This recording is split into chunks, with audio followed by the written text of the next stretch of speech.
Hello and welcome back to the field office. Slightly different position today. As you can see, I have an ironing board in front of me. And the reason for that is because I wanted to talk about shirts and specifically ironing of shirts.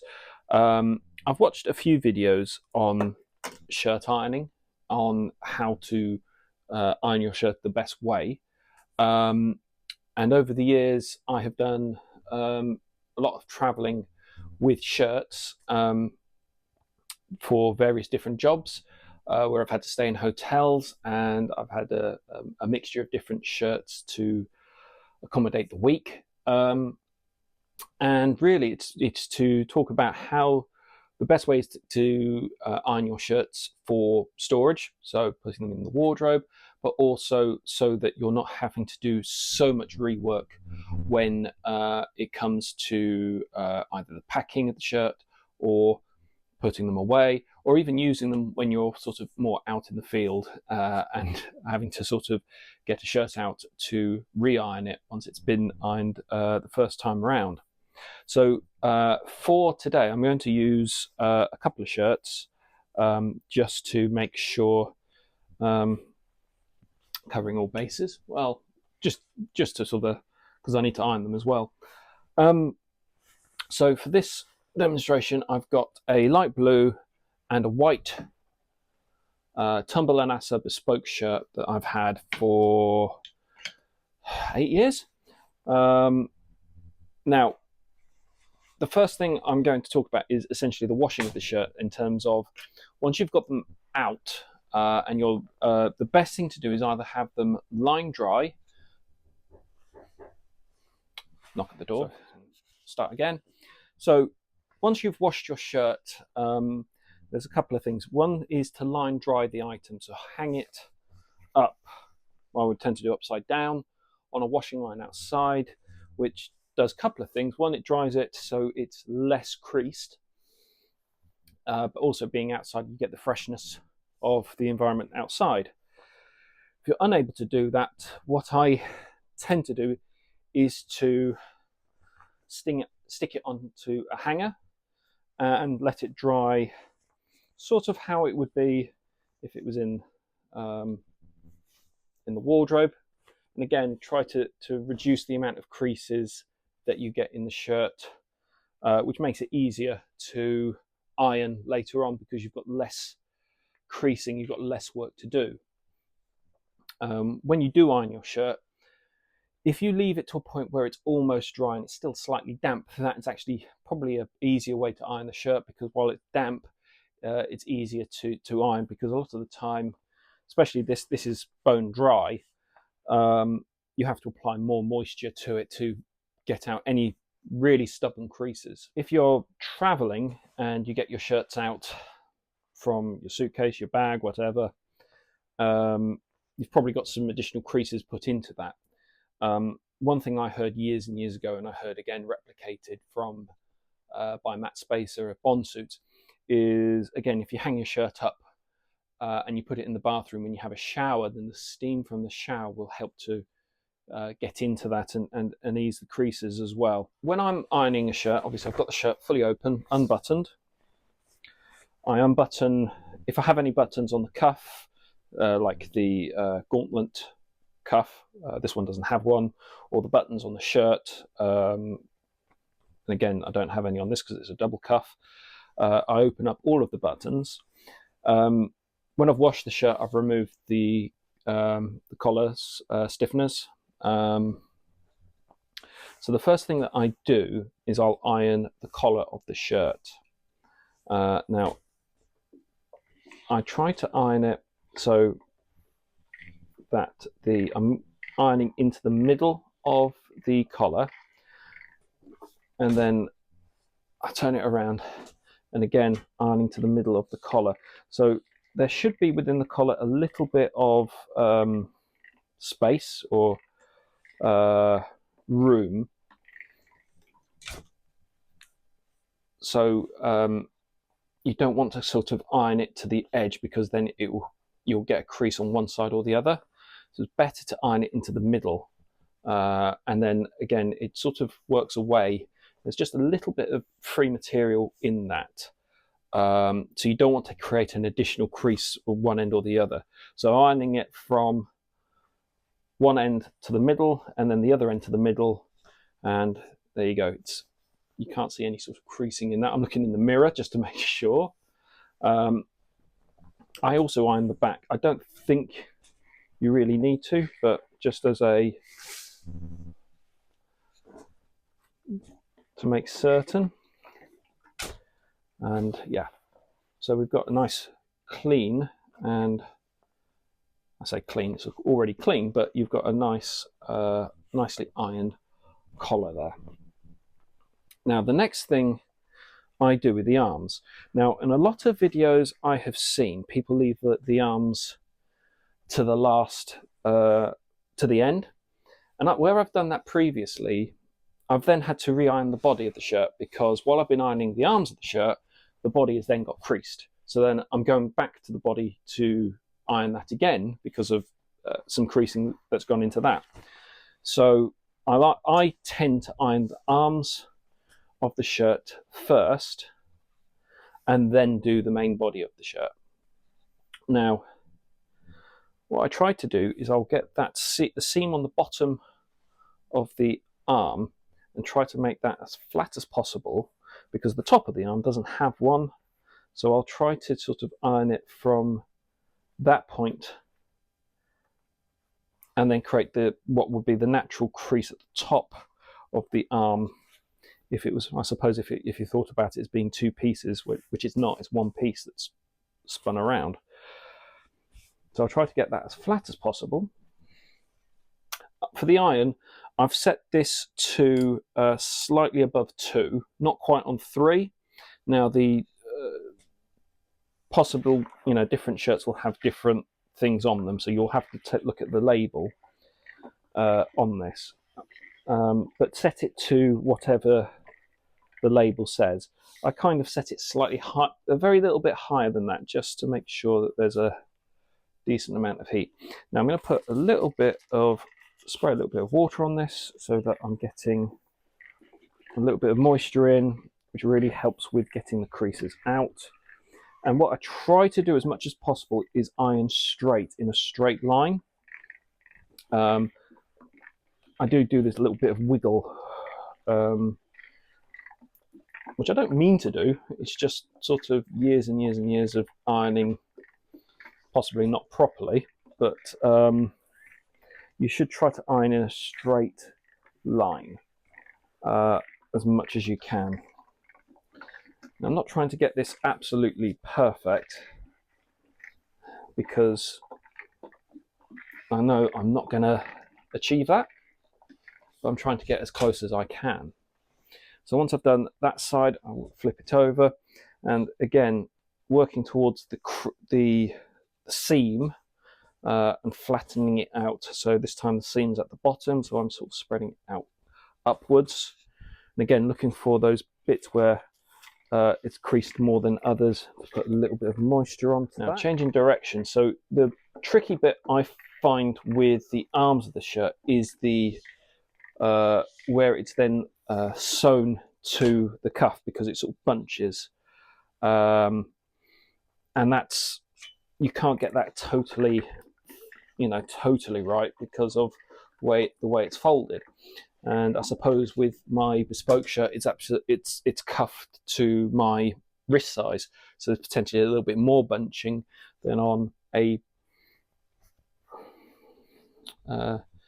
mass-produced or off the rack shirt.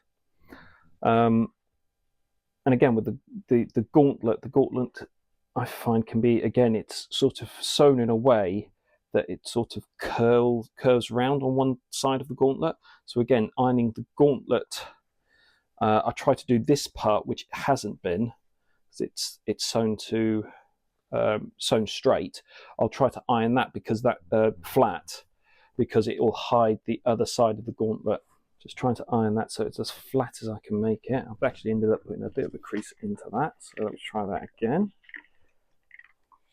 And it's just trying to iron it, knowing where the free material is that could bunch it to create a crease, and to iron it in a way that it doesn't allow that to happen. Falling off. There we go. So next I've got the cuff. This is a double cuff shirt. So what I try to do with this to begin with is, again, iron it from the seam to the middle, because there is a bit of free-flowing material within that, so I don't want it to bunch up and create a giant crease into it. And then the same on this side. I'm going to iron towards the middle, and then when I get to the middle I'm stopping, because that free material will end up creating a crease if I'm not careful. Whoops. And then turning it over to where the natural, so with this cuff being a double cuff, it will fold over this way and then this way for the whatever cuff link I put into it. Again, I'm just going to iron it a little bit to the middle. Again, not trying to create any sort of additional creases with that free material. And then I think the options for you at this point in terms of what you want to do with the cuff. Do you want to iron a crease into the cuff, or do you want to leave it alone, uncreased, and just let the crease naturally develop from when you're putting the cuff link in? For the benefit of this video, I'm going to iron the crease in. So I'm lining up the cuff link hole on one side, and again I'm doing from the edge of the cuff to the center.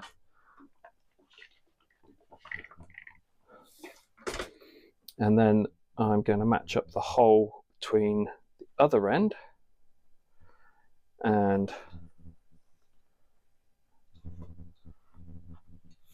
line that up, and then again iron from the edge to the center.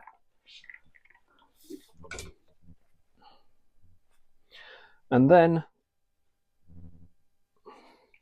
I'm matching up all 4 holes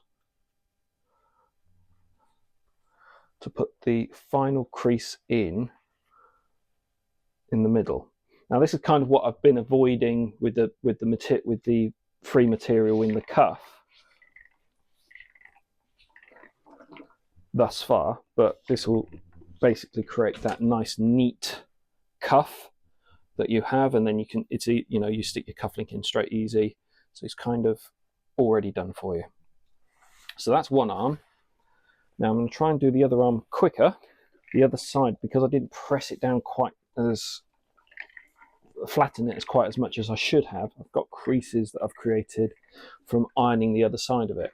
So that's the thing with this, is sometimes you just have to keep sort of turning it over and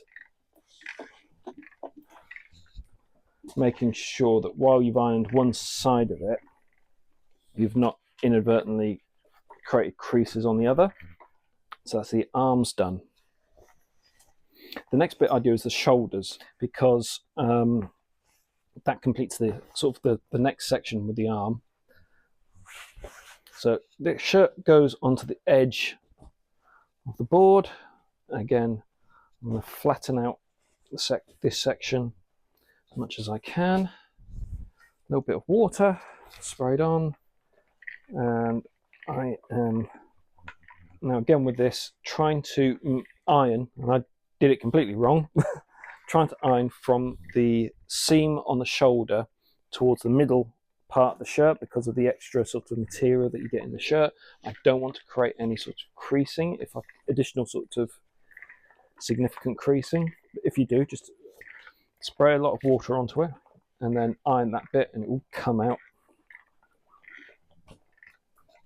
Iron it to the middle, switch shoulders, and that's the shoulder parts done.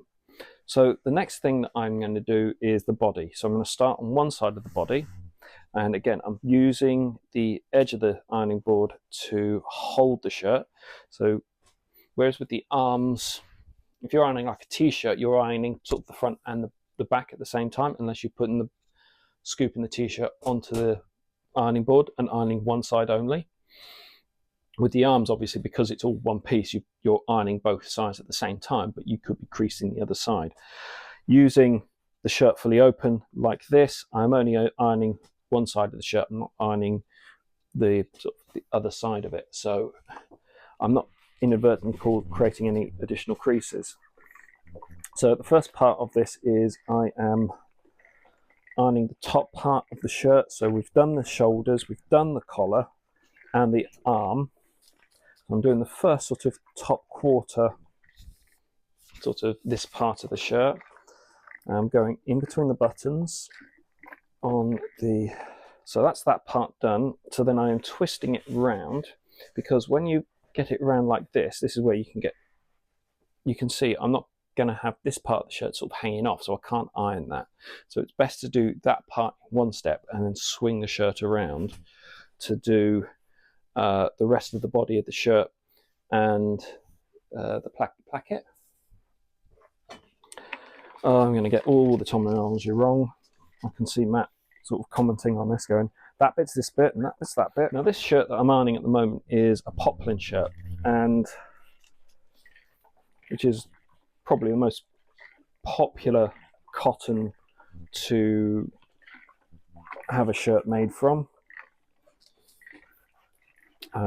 I think most, if not all, of the Tom Ford shirts from Daniel Craig's era are made from that material. But it's also, I think, the easiest to crease, and it is the it's also probably the hardest to get creases out of. So bear that in mind when you buy shirts from like a non-iron shirt, what's claimed to be non-iron. They've usually got some sort of mixture. It's not strictly cotton. It's a collie mix, cotton polyester mix potentially. So, but you know, pure cotton shirts will probably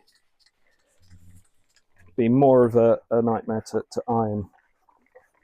Now I'm on to the back of the shirt, so I've twisted this round, and what I'm trying to do is not inadvertently iron any piece of the shirt I've already ironed, because I'm more likely to put a crease into it. Again, I'm trying as much as possible just to do straight motions on the shirt. Now with this one, this is a sort of slim fit, tailored fit, so it's got a piece in the back on, so I'm trying to follow that, and then in the top there's the crease as well, for the shoulder. So again, I'm trying to make sure that that crease, which should be there, remains there, and not producing additional creases at that location. So just bearing in mind with that. So nice straight movement, and that has got rid of very slightly, there's one that's still slightly there, but very, very hardly visible. So I'm going to carry on at this point. Again, moving the shirt along the ironing board. So this is still the back at this point. Again, a proportion of your shirt is going to be tucked in. So at the bottom here, it's going to be less visible of any creases when your shirt is tucked into your trousers. So that's the back of the shirt completed, and now I'm on to the final side of this shirt. So again, I'm going to just apply a little bit of water. And it's sort of the reverse of the other side. I'm starting off with the full length of the shirt, and I'm going to give a little placket. No buttons on this side, just the buttonhole, so I want to make sure that that's really nice and straight, has as little folds as possible in it, because that's the side that you're going to see when you button up the shirt. Last little twist, again, I'm going to do the top part of the shirt, so making sure that bit is all covered. So I'm sort of changing direction now. So again, I'm going to get the placket nicely ironed, and then this quarter part, and again I'm going to try and iron the excess material away from where it's seamed, so again it's sort of flowing that way, so that I'm not producing any additional creases into the shirt. And that's it, that's the shirt ironed. Now, that's not quite the end of it. So what I'll do next is, I've got a load of these wooden hangers, which I think are probably better than the plastic ones. Actually got a lot of water on this, let's just give that a wipe down. I think they work better. So putting the shirt on the hanger, if I've got the collar stays, I'd put them in at this point, and then I am buttoning up the shirt. Now, why am I buttoning up the shirt? There is a reason for this. Now, I'm not buttoning every button up, because when I get to the wardrobe and I'm deciding what I'm going to wear and take something, I then got to unbutton it. So I don't need to button up everything, just need to button up enough. So when I put it into the wardrobe, I'm not creasing it up. It's not going to get bunched up as I'm putting it into the wardrobe and creased. So obviously, if you had like a polo shirt or a jumper, that's sort of one piece, and you put that into the wardrobe, it can still bunch up, but it's less likely to. If you've got this open, you've got one part of the shirt that could just completely open and completely just bunch up and crease. So you have a nicely ironed part of your shirt, and then the other part is completely creased because it's just gone in and creased up against either the other shirts or other items in your wardrobe. So that's something that I always do as well, is to button up the shirt so that as much of it stays in the position that you put it in. So that's that one ironed. Obviously, there are other shirts that I've got in terms of their combinations.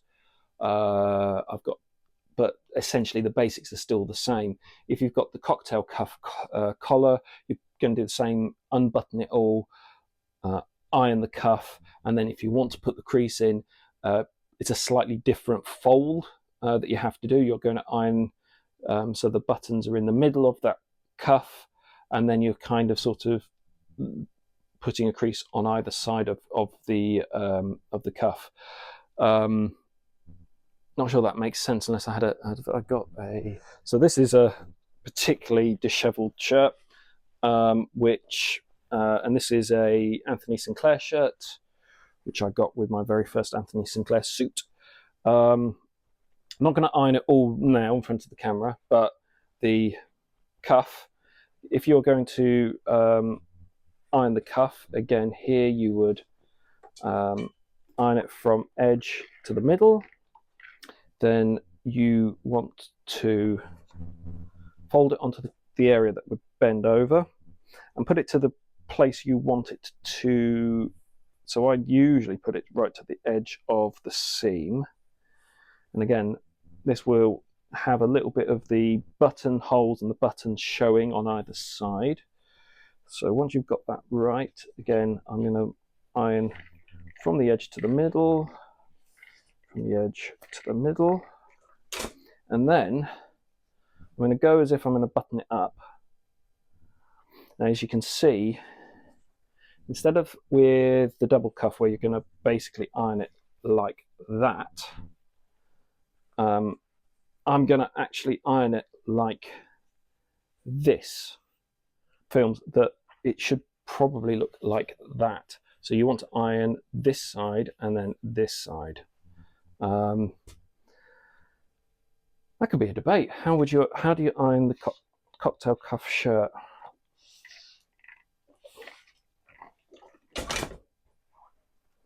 Because when you undo it like that, that I feel looks more natural as the cuff. So yeah, that was how I iron a shirt. Now this is purely as a this is how I iron my shirts. I think it might be useful for you. Feel free to disagree. But for now, thank you very much for watching this video. If you liked it, please press the like button. consider subscribing to the channel and sharing it with somebody you think might find use of this video. For now, thank you, and see you on the next one.